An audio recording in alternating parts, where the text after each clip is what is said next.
தமிழகத்தில் வடகிழக்கு பருவமழை மிக தீவிரமாக உள்ளதாக வானிலை மையம் தகவல். 7 நாட்களுக்கு மிதமான மழைக்கு வாய்ப்பு இருப்பதாக கணிப்பு. முன்னாள் பிரதமர் மன்மோகன் சிங்கின் மறைவிற்கு காங்கிரசுக்கு மட்டுமல்ல இந்தியாவுக்கே பேரிழப்பு என மதிமுக எம்பி துரை வைகோ பேச்சு. அண்ணா பல்கலைக்கழகத்தில் மாணவி பாலியல் வன்கொடுமை செய்யப்பட்ட சம்பவத்தில் 5 மணி நேரத்தில் குற்றவாளியை கைது செய்து காவல்துறை சரியான நடவடிக்கை மேற்கொண்டுள்ளதாகவும் கருத்து.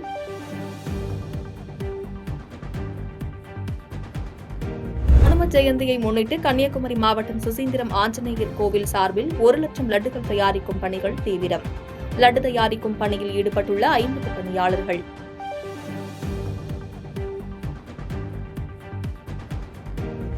கும்பகோணம் அருகே அம்மாப்பேட்டையில் உள்ள பூண்டி ஊராட்சியை சாலியமங்கலம் பேரூராட்சியுடன் இணைப்பதற்கு எதிர்ப்பு. 100க்கும் மேற்பட்டோர் சாலை மறியலில் ஈடுபட்டதால் தேசிய நெடுஞ்சாலையில் போக்குவரத்து பாதிப்பு.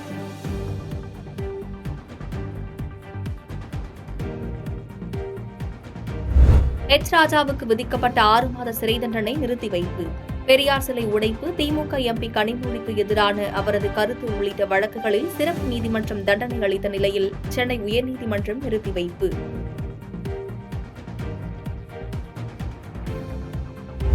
பிரேசில் நாட்டில் பாலம் இடிந்த விபத்தில் உயிரிழந்தவர்களின் எண்ணிக்கை 8ஆக உயர்வு.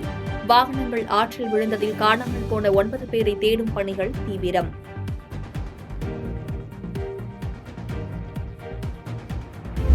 சொர்க்கவாசல் திரைப்படத்திற்கு தடை விதிக்க கோரிய வழக்கை விசாரணைக்கு ஏற்க உயர்நீதிமன்ற மதுரை கிளை மறுப்பு. சர்ச்சையை கிளப்பி படத்தை பார்க்க வைப்பது ஒரு வகை ட்ரெண்டாகி வருவதாக நீதிபதி கருத்து.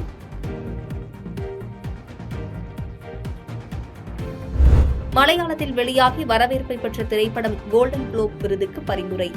சிறந்த இயக்குநர் என்ற பிரிவில் போட்டியிடும் முதல் இந்திய திரைப்படம் என திரைப்படக் குழுவினர் மகிழ்ச்சி. சவட்டிக்கா என்னும் பாடல் வெளியிட்டது விடாமுயற்சி படக்குழு. அனிருத் இசையில் வெளியாகியுள்ள பாடலை ட்ரெண்ட் செய்யும் அஜித் ரசிகர்கள். மறைந்த முன்னாள் பிரதமர் மன்மோகன் சிங்கின் உடலுக்கு முதலமைச்சர் மு.க.ஸ்டாலின் நேரில் அஞ்சலி. மன்மோகன் சிங்கின் குடும்பத்தினருக்கு தனது இரங்கலை தெரிவித்தார். வெளிநாடு சென்றுவிட்டு தமிழ்நாடு திரும்பிய அண்ணாமலை முழுநேர கோமாளியாக அரசியல் நடத்துவதாக காங்கிரஸ் மூத்த தலைவர் திருநாவுக்கரசு காட்டம். திமுகவை ஆட்சியில் இருந்து அகற்றும் வரை செருப்பு அணிந்து கொள்ள மாட்டேன் என்பதற்கு பதிலாக தினமும் சவுக்கால் அடித்துக் கொள்வேன் என கூறியிருக்கலாமே எனவும் விமர்சனம். லண்டன்ல அரசியல் படிக்க போய் இந்த சர்க்கஸ் அரசியல் தான் படிச்சாரு. சர்க்கஸில் இருக்கிற கோமாளிகள் வித்த காட்டுற மாதிரி இங்கே தமிழ்நாட்டு மக்களில் அதுவும் திமுக அரசை அகற்றுவரை தினம் எடுத்து அடிச்சுக்க வேண்டியாங்க. ஏன் ஒரு நாள் இருக்கு, ஒரு நாளைக்கு வீட்டுக்கு முன்னால் நின்று 5-6 அடி அடிச்சுக்கிறதா சொன்னார். ஆட்சி அகற்றுவரை காலனி அழிய மாட்டேன், சரி போட மாட்டேன்னு சொல்லியிருக்காரு. ஆட்சி அகற்றுவரை தினம் அடிச்சுக்க வேண்டியானே. சேலம் மாவட்டம் மேட்டூர் அருகே சுற்றுலா வந்த வடமாநில பயணிகளுக்கும் காவல்துறையினருக்கும் இடையே கைகலப்பு.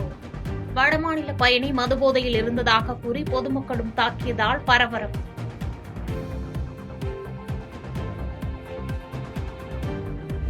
திருத்தணி சுப்பிரமணிய சுவாமி திருக்கோயிலில் ஆளுநர் ஆர்.என்.ரவி குடும்பத்துடன் சுவாமி தரிசனம். திருக்கோயில் சார்பில் ஆளுநருக்கு பூரண கும்ப மரியாதை வழங்கப்பட்டது.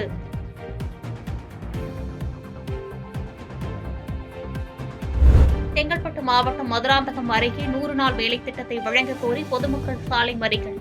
தேசிய நெடுஞ்சாலையில் 200க்கும் மேற்பட்ட பொதுமக்கள் போராட்டத்தில் ஈடுபட்டதால் பரபரப்பு. எங்களுக்கு 100 நாள் வேலை வேணும். நாங்க 100 நாள் வேலை கேட்டு நாங்க செங்கல்பட்டுக்கு போனோம். மதுராந்தகம் போய் மனு கொடுத்தோம். எங்க போய் மனு கொடுத்தோம், எங்களுக்கு 100 நாள் வேலை கிடைக்கல. நாங்க ஒரு 10 நாள் கூட செய்யல. போய் பார்த்து பஞ்சாயத்துல எங்களுக்கு வேலை வேணும், எங்களுக்கு வேலை கொடுக்கலாம். நாங்க இந்த போராட்டத்தை நாங்க இன்னும் தொடங்குவோம். நாங்க எங்க வேணாலும் போவோம். நாங்க அதான் எங்களுக்கு வேலை வேணும். கிறிஸ்துமஸ் மற்றும் புத்தாண்டு தொடர் விடுமுறையொட்டி உதகையில் குவிந்த சுற்றுலா பயணிகள்.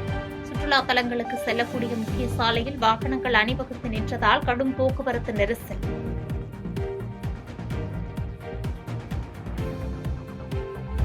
காரைக்காலில் பேருந்திற்காக வெயிலில் காத்திருந்த கர்ப்பிணி பெண்ணை தனது காரில் ஏற்றி வீட்டில் இறக்கிவிட்ட மாவட்ட ஆட்சித்தலைவர்.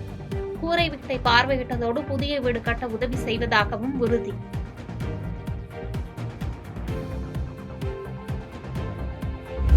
நீலகிரியில் குடியிருப்பு பகுதிக்குள் புகுந்து பலத்த சேதம் ஏற்படுத்திய புல்லட் ராஜா யானையை பிடிக்கும் பணியில் வனத்துறையினர் தீவிரம்.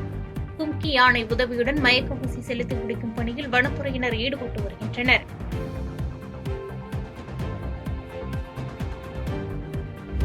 நீலகிரியில் நள்ளிரவில் தனியார் மருத்துவமனை வளாகத்திற்குள் புகுந்த கருஞ்சிறுத்தை. நாயை விரட்டி செல்லும் சிசிடிவி கேமரா காட்சியால் பொதுமக்கள் அச்சம்.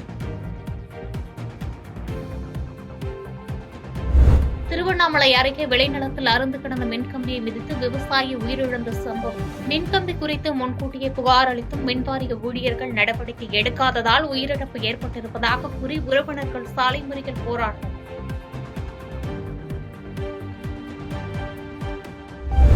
மறைந்த முன்னாள் பிரதமர் மன்மோகன் சிங் மீது போர்த்தப்பட்ட தேசிய கொடி. நாட்டில் இருமுறை பிரதமராக இருந்து எண்ணற்ற ஏற்றங்களை தந்தவருக்கு மரியாதை.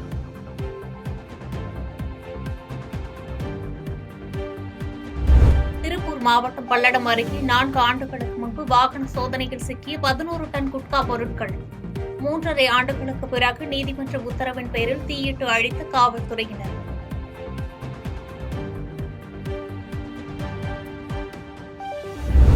ஏஞ்சம்பாக்கத்தில் சாலை விரிவாக்க பணிக்காக சாலையோர வீடுகள் மற்றும் கடைகள் இடிக்கும் பணிகள். நெடுஞ்சாலைத்துறையினர் ஏற்கனவே அறிவித்திருந்ததன் அடிப்படையில் ராட்சத இயந்திரங்கள் மூலம் கடை மற்றும் வீடுகள் இடிப்பு.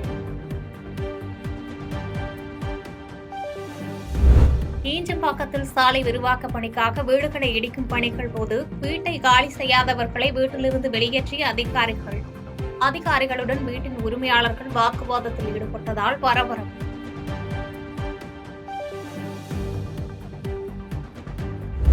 கள்ளக்குறிச்சி மாவட்டம் சின்னசேலம் அருகே சோளக்காட்டில் மர்மமான முறையில் கண்டெடுக்கப்பட்ட பெண்ணின் சடலம். உயிரிழந்த பெண்ணின் உடலை மீட்டு பல்வேறு கோணங்களில் போலீசார் தீவிர விசாரணை.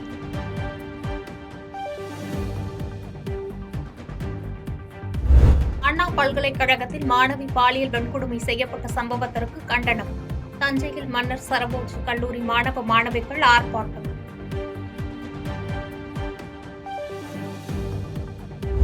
கடலூர் மாவட்டம் நடுவீரப்பட்டு அருகே ஏரிக்கரையில் திமுக கிளை கழக செயலாளர் சடலமாக மீட்கப்பட்ட சம்பவம். குற்றவாளிகளை கைது செய்யும் வரை உடலை வாங்க மாட்டோம் என கூறி உறவினர்கள் போராட்டம்.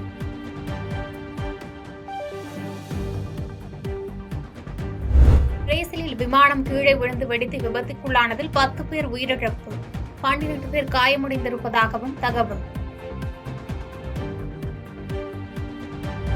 இந்தியா ஆஸ்திரேலியா இடையேயான 4வது டெஸ்ட் போட்டியின் 2ஆம் நாள் ஆட்ட நேர முடிவில் இந்திய அணி 5 விக்கெட்டுகள் இழப்பிற்கு 164 ரன்கள் எடுத்தது. ஆஸ்திரேலிய அணி 474 ரன்கள் குவித்த நிலையில் 310 ரன்கள் பின்தங்கிய நிலையில் தடுமாறும் இந்தியா.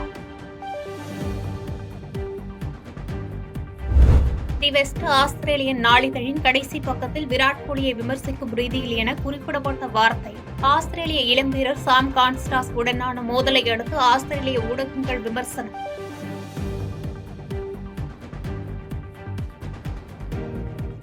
பாதகம் செய்பவரை கண்டால் நாம் பயங்கொள்ளலாகாது பாப்பா, மோதி மிதித்து விடு பாப்பா, அவர் முகத்தில் உமிழ்ந்து விடு பாப்பா. அண்மை செய்திகளை உடனுக்குடன் தெரிந்து கொள்ள இணைந்திருங்கள் இயம்நாடு தொலைக்காட்சியுடன்.